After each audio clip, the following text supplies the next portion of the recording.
ছাত্রছাত্রী বন্ধুরা আসসালামু আলাইকুম। আশা করি আপনারা সবাই ভালো আছেন। এখন আমি আপনাদের সামনে হাজির হয়েছি প্রিন্সিপালস অফ অ্যাকাউন্টিং এই সাবজেক্টটি নিয়ে। আর এই সাবজেক্টের যে অধ্যায় থেকে আমি অঙ্ক করাবো সেটি হলো ফিনান্সিয়াল অ্যাকাউন্টিং প্রসেস এই অধ্যায় থেকে।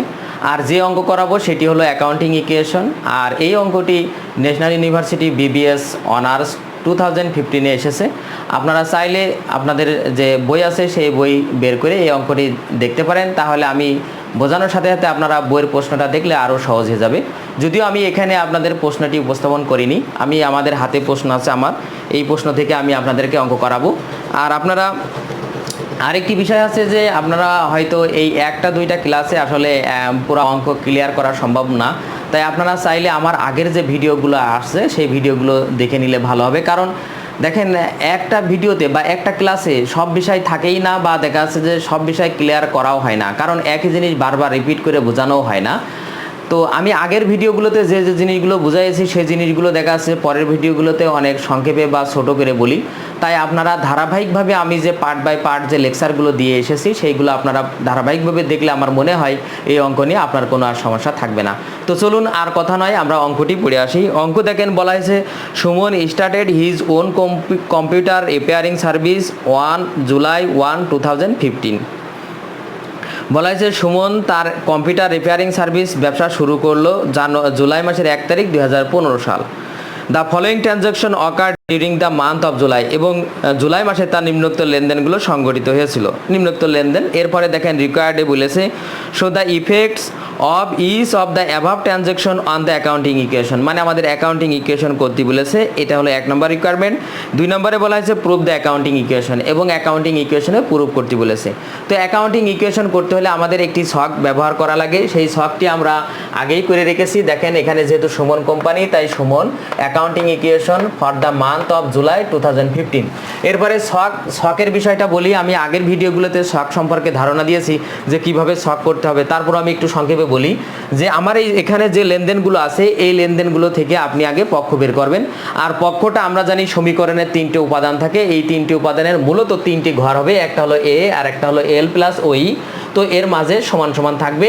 তো এখন দেখেন যতগুলো প্রত্যেকটা লেনদেন থেকে যতগুলো আলাদা আলাদা অ্যাসেট আসবে ততগুলোর জন্য আলাদা আলাদা ঘর। এটা আপনারা আগে কি করবেন, প্রত্যেকটা লেনদেন থেকে এটা বের করে নিয়ে এরকম ঘরটা সাজাইয়ে নেবেন।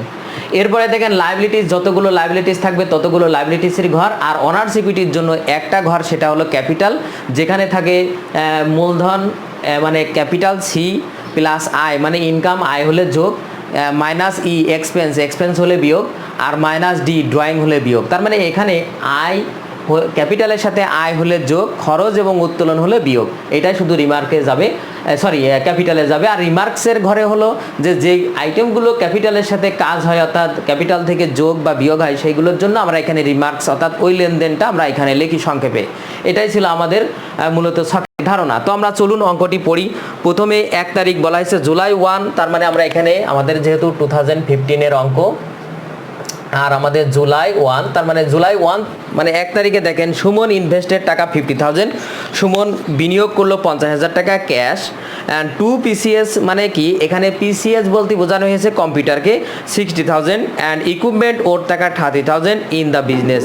বলা হয়েছে সুমন তার কারবারে 50,000 টাকা নগদ এবং কম্পিউটার বাবদ 60,000 টাকা এবং ইকুইপমেন্ট বাবদ 30,000 টাকা বিনিয়োগ করলো। তার মানে মনে রাখবেন, ব্যবসায়ী বিনিয়োগ করা মানেই হলো মালিক আর টাকা, মালিক কম্পিউটার এবং মালিক ইকুইপমেন্ট নিয়ে ব্যবসা শুরু করলো। তার মানে এখান থেকে আমরা পক্ষ বের করব, যা নিয়ে তিনি ব্যবসা শুরু করলো সেই পক্ষ, তার মানে ক্যাশ একটি পক্ষ, পিসিএস একটি পক্ষ, আর ইকুইপমেন্ট একটি পক্ষ।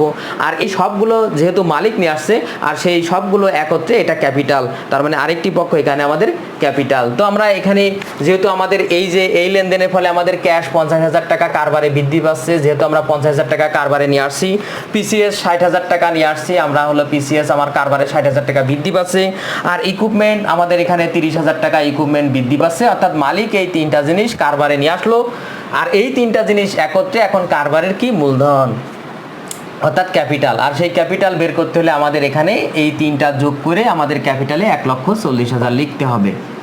তার মানে আর এইটা আমরা এখানে রিমার্কসে লিখবো ইনভেস্টমেন্ট, অনার্স ইনভেস্টমেন্ট বা ক্যাপিটাল বলেও লিখতে পারেন, বা শুধু ইনভেস্টমেন্ট বলেও লিখতে পারেন। আমরা শুধু ইনভেস্টমেন্ট বলে লিখি। এরপরে দেখেন 2 তারিখে বলা হয়েছে পারচেজড রিপেয়ারিং ইকুইপমেন্ট ক্রয় করা হলো ফর টাকা 40,000 40,000 টাকায় অ্যান্ড পেইড এবং পরিশোধ করা হলো 25,000 cash and signed A note payable for the reminder. মানে বলা হয়েছে যে আমাদের ইকুইপমেন্ট ক্রয় করা হলো 40,000 টাকা দিয়ে, যার নগদে পরিশোধ করা হলো 25,000 টাকা এবং বাকি টাকার জন্য একটা নোট পেবল প্রদান করা হলো। তার মানে এখানে দেখেন পক্ষ তিনটি, একটি হলো ইকুইপমেন্ট ক্রয় করা হলো, তার মানে কারবারে ইকুইপমেন্ট বৃদ্ধি পাচ্ছে। তো আমরা এখানে জুলাই টু ইকুইপমেন্ট আমরা ক্রয় করছি এখানে 40,000 টাকা, তার মানে আমাদের ইকুইপমেন্ট কারবারে বৃদ্ধি পাচ্ছে 40,000 টাকা। যেহেতু আমরা ইকুইপমেন্ট ক্রয় করেছি 25,000 টাকা ক্যাশ পেমেন্ট করেছি, তার মানে আমাদের ক্যাশ কারবার থেকে হ্রাস পাচ্ছে 25,000 টাকা। আর এই ইকুইপমেন্ট ক্রয় করেছি 40,000, ক্যাশ দিয়েছি 25,000, বাকি থাকে 15,000। ওই 15,000 টাকা আমরা তাকে নোট পেবল দিছি, অর্থাৎ আমাদের একটা দায় বৃদ্ধি পাচ্ছে, আর তাই আমাদের এখানে নোট পেবলের সাথে সেই অ্যামাউন্টটা এখানে যোগ হবে, অর্থাৎ 15,000 টাকা যোগ হবে। তো এরপরে দেখেন 3 তারিখে বলা হয়েছে paid 9,000 for the 3 month rent in advance. বলা হয়েছে যে 3 মাসের রেন্ট অগ্রিম প্রদান করা হলো। তো একটা কথা মনে রাখবেন, খরচ যদি অগ্রিম প্রদান করা হয় সেটা অবশ্যই অ্যাসেট। তো আমরা এখানে কি প্রদান করছি? Prepaid rent. তার মানে প্রিপেইড রেন্ট একটি পক্ষ, কিসের মাধ্যমে দিচ্ছি? ক্যাশ। তার মানে ক্যাশ একটি পক্ষ। তাহলে আমরা দুটি পক্ষ পেয়ে যাচ্ছি, একটি হলো প্রিপেইড রেন্ট যেটা আমাদের বৃদ্ধি পাচ্ছে আর বৃদ্ধি পেলে যোগ। তাহলে আমরা এখানে 3 তারিখ দিয়ে লিখি প্রিপেইড রেন্টের ঘরে আমাদের প্রিপেইড রেন্ট আমরা প্রদান করছি 9,000 টাকা, আর দিচ্ছি এটা আমরা কিসের মাধ্যমে? ক্যাশে। তাই আমার কারবারের ক্যাশ থেকে হ্রাস পাবে আর প্রিপেইড রেন্ট বৃদ্ধি পাবে। এরপরে দেখেন purchase repair supplies for cash. বলা হয়েছে রিপেয়ার সাপ্লাইজ ক্রয় করা হলো ক্যাশে, তার মানে রিপেয়ার কি ক্রয় করা হলো? Repair supplies. তাহলে রিপেয়ার সাপ্লাইজ একটি পক্ষ, কিসের মাধ্যমে ক্রয় করছি আমরা? ক্যাশে। তার মানে ক্যাশ একটি পক্ষ। দেখেন এই রিপেয়ার সাপ্লাইজ ক্রয় করার ফলে আমার রিপেয়ার সাপ্লাইজ কারবারে বৃদ্ধি পাচ্ছে, তাই এখানে যোগ। আর আমার ক্যাশে ক্রয় করছি মানে আমার কারবার থেকে ক্যাশ হ্রাস পাচ্ছে, তাই ক্যাশ থেকে বিয়োগ। তো আমরা এটা আমাদের 4 তারিখের লেনদেন, তো আমরা এখানে 4 তারিখ লিখি। রিপেয়ার সাপ্লাইজ যেহেতু আমাদের বৃদ্ধি পাচ্ছে কত টাকা? Repair supplies 2,400। যেহেতু রিপেয়ার সাপ্লাইজ আমরা ক্রয় করছি ক্যাশে, তার মানে আমাদের কারবার থেকে ক্যাশ হ্রাস পাচ্ছে, তার মানে ক্যাশ থেকে বিয়োগ। এরপরে দেখেন আমাদের 5 তারিখে বলা হয়েছে পারফর্ম, মানে কি? সম্পন্ন করা হলো। সার্ভিস অন অ্যাকাউন্ট, মানে ধারে একটি সেবা প্রদান করা হলো। তার মানে আমরা আয় করেছি কিন্তু টাকা পাইনি, অর্থাৎ একজনকে রিপেয়ার সার্ভিস দিয়েছি কিন্তু তার কাছ থেকে টাকাটা এখনো পাইনি। তার মানে আপনারা পক্ষ বের করবেন এইভাবে, কি প্রদান করা হলো? সার্ভিস। তার মানে সার্ভিস রেভিনিউ একটি পক্ষ যেটি আয়, আর সার্ভিসটা কিসের মাধ্যমে দেওয়া হচ্ছে? ধারে, অন অ্যাকাউন্ট মানে ধারে, তার মানে আমরা তার কাছে টাকা পাবো। আর মনে রাখবেন সেবার বিনিময়ে যদি আমরা কারো কাছে টাকা পেয়ে থাকি সেটাকে অ্যাকাউন্ট রিসিভেবল বলা হয়। তার মানে আমরা তার কাছে যে টাকাটা পাবো সেটা অ্যাকাউন্ট রিসিভেবল, আর সেটাও কারবারে বৃদ্ধি পাচ্ছে। তো আমরা এখানে 5 তারিখ দিয়ে আমরা লিখি সার্ভিস রেভিনিউ। যেহেতু আমাদের এখানে আয় বৃদ্ধি পাচ্ছে, তার মানে আমাদের ক্যাপিটালের সাথে যোগ হবে, কারণ আমরা জানি ক্যাপিটাল বৃদ্ধি আয় হলে ক্যাপিটাল বৃদ্ধি পায়। আর এখানে লাগবে সার্ভিস রেভিনিউ। আর যেহেতু আমাদের এখানে আয়ের ফলে ক্যাপিটাল বৃদ্ধি পাচ্ছে, আর আমরা যেহেতু সেবাটা দিচ্ছি ধারে, তার মানে আমাদের অ্যাকাউন্ট রিসিভেবল বৃদ্ধি পাচ্ছে, তার মানে অ্যাকাউন্ট রিসিভেবলের সাথেও যোগ হবে। এরপরে দেখেন 10 তারিখে বলা হয়েছে যে উইথড্র টাকা 500 টাকা উত্তোলন করা হলো ফর পার্সোনাল ইউজ, ব্যক্তিগত প্রয়োজনের জন্য। তাহলে কি করা হলো? ড্রয়িং করা হলো। তার মানে ড্রয়িং একটি পক্ষ, কি ড্রয়িং করা হলো? ক্যাশ। তার মানে ক্যাশ একটি পক্ষ। তো মনে রাখবেন এই ড্রয়িংয়ের ফলে আমাদের ক্যাপিটালই হ্রাস পায়, তাই ক্যাপিটাল থেকে বিয়োগ। আর যেহেতু ক্যাশ ড্রয়িং করা হচ্ছে মানে ক্যাশ উত্তোলন করা হচ্ছে, তার মানে কারবার থেকে ক্যাশই হ্রাস পাচ্ছে, তাই ক্যাশ থেকেও বিয়োগ। তাহলে এটা আমরা 10 তারিখ দিয়ে লিখি। ড্রয়িংয়ের ফলে আমাদের এখানে ক্যাশ 500 টাকায় হ্রাস পাচ্ছে, তাই ক্যাশ থেকে বিয়োগ। আর যেহেতু ড্রয়িং এর ফলে আমাদের ক্যাপিটাল হ্রাস পায়, তাই ক্যাপিটাল থেকেও বিয়োগ। আর আমরা এখানে লিখবো ড্রয়িং বা উইথড্র, যাই লেখেন উইথড্র বলেই লিখি।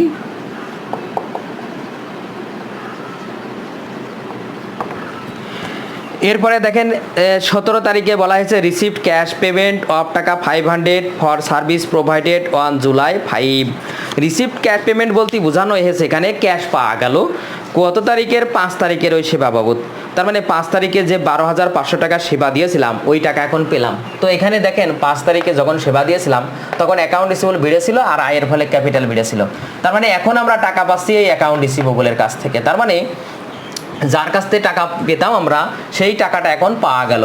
তো আমরা সেইটা এখন আমরা লিখবো 17 তারিখে। এটা যেহেতু আমরা ক্যাশ পাচ্ছি, তার মানে ক্যাশ একটি পক্ষ। কার কাছ থেকে পাচ্ছি? অ্যাকাউন্ট রিসিভেবলের কাছ থেকে, তাহলে অ্যাকাউন্ট রিসিভেবলের একটি পক্ষ। যেহেতু এখানে আমরা ক্যাশ পাচ্ছি, কত টাকা পাচ্ছি? 5,000, তার মানে আমাদের 5,000 টাকা ক্যাশ বৃদ্ধি পাচ্ছে।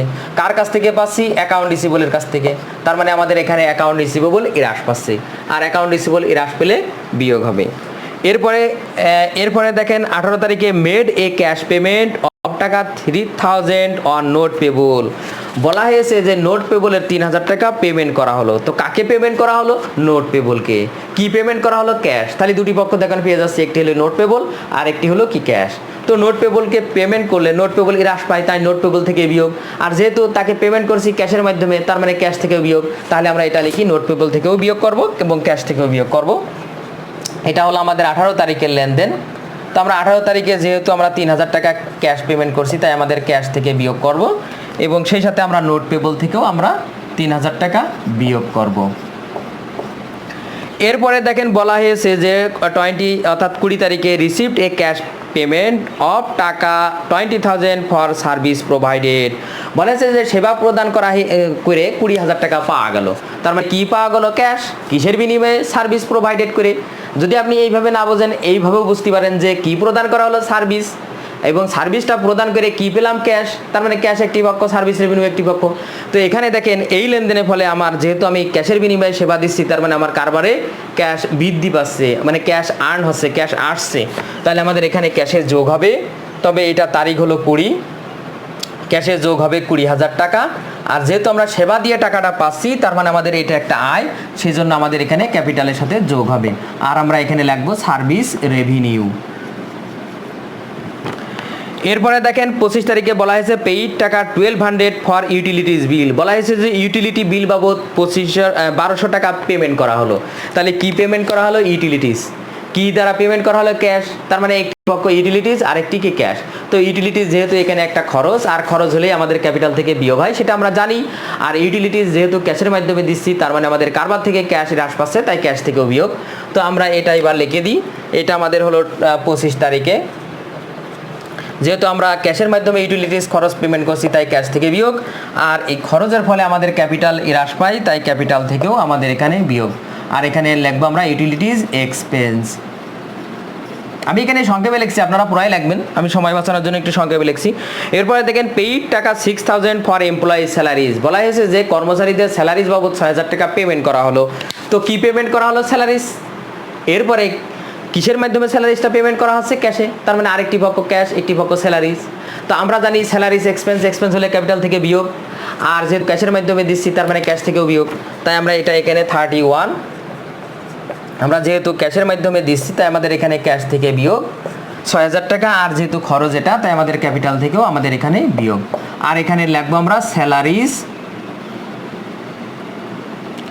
Salaries expense.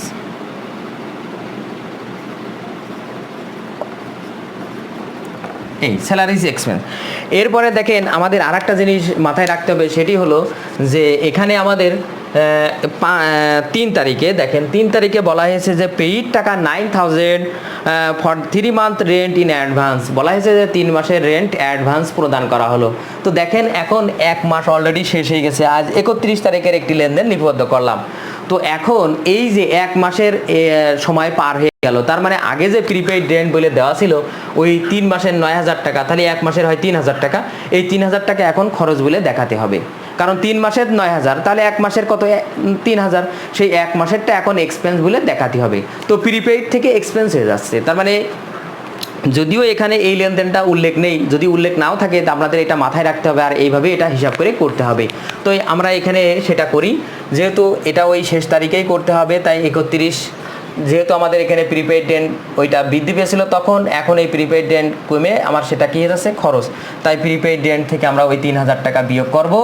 আর যেহেতু আমার এইটা খরচ, তার মানে রেন্ট এক্সপেন্স, আমরা এটা ক্যাপিটাল থেকে বিয়োগ করব। তার মানে আমাদের ক্যাপিটাল থেকেও বিয়োগ, আর প্রিপেইড রেন্ট থেকেও আমাদের বিয়োগ। আর এখানে আমরা লিখব রেন্ট এক্সপেন্স। তার মানে প্রিপেইডটা এখন কি হয়ে গেল? খরচ হয়ে গেল। তাই খরচ হলে ক্যাপিটাল থেকে বাদ যাবে, আর প্রিপেইডটা যেটা ছিল সেটা এখন কমে যাবে। এবার আমরা যে কাজটি করব সেটি হচ্ছে যে আমাদের এই যে এই অ্যামাউন্টগুলো যোগ করে বসাতে হবে। তো আমরা এই অ্যামাউন্টগুলো যার যার ঘরে তার আগে যোগ করে বসাবো। বসিয়ে এবার আবার 2 পাশ যোগ করে আবার আমরা টোটালটা বসাবো। তো এখানে দেখেন আমি সেটা আপনাদের আগেই লিখে রেখেছি, আমি সেই অ্যামাউন্টটা এখন আপনাদেরকে এখানে বসাইয়ে দিই। সময় বাঁচানোর জন্য। তো আমাদের প্রথমে দেখেন ক্যাশে আমাদের টোটালে যে যোগ বিয়োগ সেটা করে আমাদের হবে 27,900। আর এরপরে অ্যাকাউন্ট রিসিভেবল আমাদের আসবে 7,500। মানে এক কথায় 12,500 থেকে 5,000 বাদ দিয়ে এরপরে পিসিএস আমাদের ওই 60,000 টাকায় আছে, এখানে কোনো চেঞ্জ আসেনি। এরপরে আমাদের ইকুইপমেন্ট ছিল 70,000, 70,000 টাকা। আর প্রিপেইড রেন্ট আমাদের 6,000, যেহেতু আমাদের এখানে 9,000 ছিল আর 3,000 বিয়োগ হয়েছে। সাপ্লাইজ আমাদের 2,400 টাকা, এটা আমাদের ছিল, এটা আমরা বসাই দিলাম। আর আমাদের দেখেন নোটস পেবল আমাদের ছিল 15,000, পরে 3,000 বিয়োগ হয়েছে, তার মানে 12,000। আর ক্যাপিটালের আমাদের অ্যামাউন্ট আসবে এখানে 1,61,800, তার মানে 1,61,800। এটা ছিল আমাদের ক্যাপিটালের ব্যালেন্স। আমরা যার যার ব্যালেন্সের নিচে এরকম ক্লোজ করতে পারি, তবে এইটা ক্লোজ না করলেও সমস্যা নেই। এবার আমরা যেটা করব যে আমাদের অ্যাসেট দিকে যে আইটেমগুলো অর্থাৎ যে টোটাল নিট পেয়েছি আমরা যে অ্যাসেটের, সেই অ্যাসেটগুলো আমরা সব একত্রে যোগ করে এই পাশে বসাবো। আর সেটা করলে আমাদের হবে এখানে 1,73,800, তার মানে 1,73,800। এইটা আমাদের হলো অ্যাসেট দিকে। আর আমাদের লাইবিলিটিস দিকেও দেখেন, এটাও তাই আমাদের 1,73,800, তার মানে 1,73,800। আর আমাদের এই দুই পাশ মিলে যাবে, দুই পাশ একই হবে, আর আমাদের অঙ্ক তখন হয়ে যাবে। এখানে আর সমান সমান দেওয়ার প্রয়োজন নেই, কারণ আমরা এখানে দাগ দেয়নি।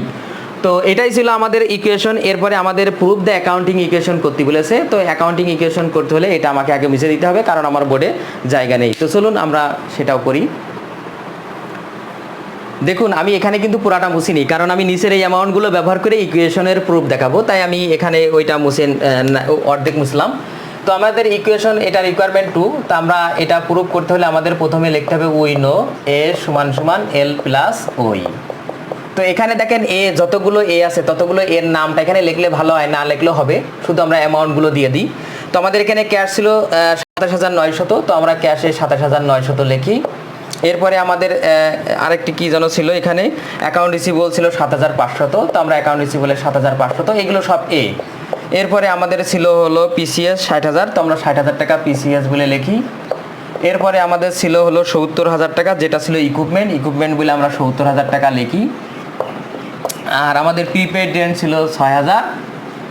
আর আমাদের 2,400 ছিল সাপ্লাইজ, তার মানে 2,400 আমরা লিখলাম। এটা ছিল আমাদের অ্যাসেট। এরপর মাঝে সমান দিলাম। এরপরে আমাদের নোটস পেবল ছিল 12,000, তো আমরা 12,000 টাকা লিখলাম। এরপরে ক্যাপিটাল ছিল 1,61,800। এবার আমাদের যে কাজ সেটা হচ্ছে যে এই অ্যাসেটগুলো আমরা যোগ করবো, আর যোগ করলে আমাদের এই 1,73,800 আসবে। তো 1,73,800 সমান, আর এইটা যোগ করলে অর্থাৎ সমান সমানের ডান পাশের আইটেমগুলো যোগ করলে আমাদের আসবে 1,73,800। আর এইটাই দেখেন দুই পাশ মিলে গেল, আর দুই পাশ মিলে যাওয়া মানে এটা প্রুফড হওয়া। তো ছাত্রছাত্রী বন্ধুরা, আজ এই পর্যন্তই। আমার ভিডিওটি কেমন লাগলো অবশ্যই কমেন্ট করে জানাবেন। যদি ভিডিওটি ভালো লেগে থাকে অবশ্যই ভিডিওতে একটি লাইক দেবেন। এছাড়াও অন্যান্য বন্ধুদের দেখার সুযোগ করার জন্য অবশ্যই ভিডিওটি শেয়ার করবেন। আর আমার চ্যানেলে যদি আপনি নতুন হয়ে থাকেন অবশ্যই আমার চ্যানেলটি সাবস্ক্রাইব করবেন। ধন্যবাদ। আল্লাহ হাফেজ।